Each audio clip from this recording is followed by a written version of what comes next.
বন্ধুরা দেখো, আজকে রাত্রে কি রান্না করলাম সেটুকুই তোমাদের সঙ্গে তুলে ধরার চেষ্টা করছি। তো সবাই সঙ্গে থাকো, দেখতে থাকো। তো তোমাদেরকে দেখানোর চেষ্টা করব, কার কেমন লাগে পরে কমেন্টে বলবা, ঠিক আছে? তো আজকে দেখাচ্ছি কি কি রান্না করছি, সেটা সবার দেখে কার কেমন লাগে বা আমার রান্নাটা কেমন হয়েছে সেটা অবশ্যই বলবা কমেন্টে, ঠিক আছে? আর ভালো লাগলে সবাই একটু লাইক কমেন্ট করবা, সাপোর্ট করবা, ঠিক আছে?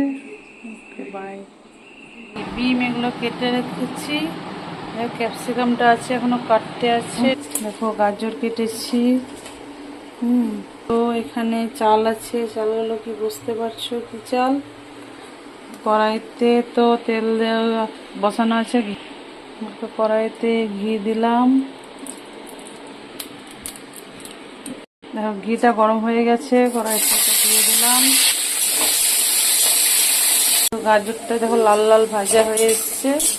এবার এতে একসঙ্গে দিয়ে ওটাও ভেজে নেব।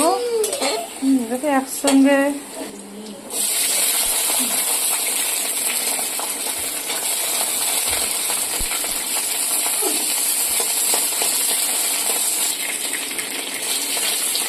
ক্যাপসিকামগুলো দিয়ে দিলাম।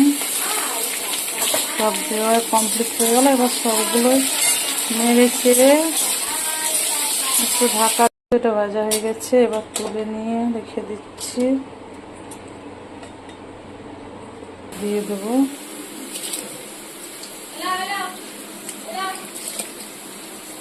দেখো তো এদিকে ভাতটা প্রায় হয়ে এসছে, ভাতটার এক কোটরে নামিয়ে দেবো। এটা ধুয়ে নিচ্ছি, ধুয়ে ফুটো বাটিতে দিচ্ছি যাতে করে জলটা ঝরে যায়। দেখো তো এটা ধুয়ে জল ধরে নিয়েছি। এবার এটা দিয়ে লবণ, পরিমাণ মতো লবণ, হলুদ,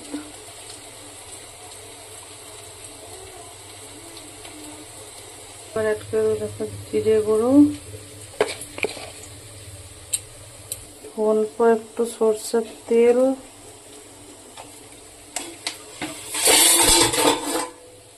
সবটা দিয়ে ভালো করে মেখে নিলে একটুখানিক্ষণ যদি 10 মিনিট মতো থাকে তো সবই পরিমাণ মতো সমানভাবে মেখে যায়। 10 মিনিট মতো ঢাকা দিয়ে রেখে দিচ্ছি। এরপর এসে দেখো তো তেল গরম হয়ে গেছে, তেলের উপরে এলাচ আর তেজপাতা ফোড়ন দিলাম। আর দেখো পেঁয়াজ আর কাঁচা লঙ্কা অল্প চিড়ে রেখেছি, বেটে নেবে টমেটো, রসুন আর আদা আর কিছু কাঁচা লঙ্কা দিয়ে বেটে নেব, ঠিক আছে? চিকেনটা ভাজা করে দিলাম।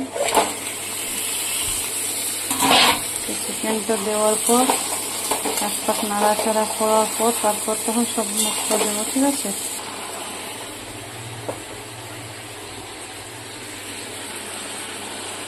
টমেটো মশলাটা দিয়ে দিলাম, একটু পরিমাণ মতো এতে জল দিলাম অল্প করে। এবার একটা আস্তে আস্তে নাড়তে নাড়তে কষিয়ে নেব। তো দেখতে থাকো।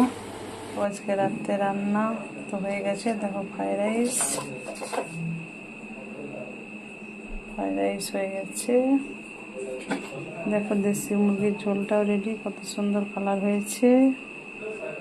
তো দেখো তোমাদেরকে দেখানোর চেষ্টা করলাম।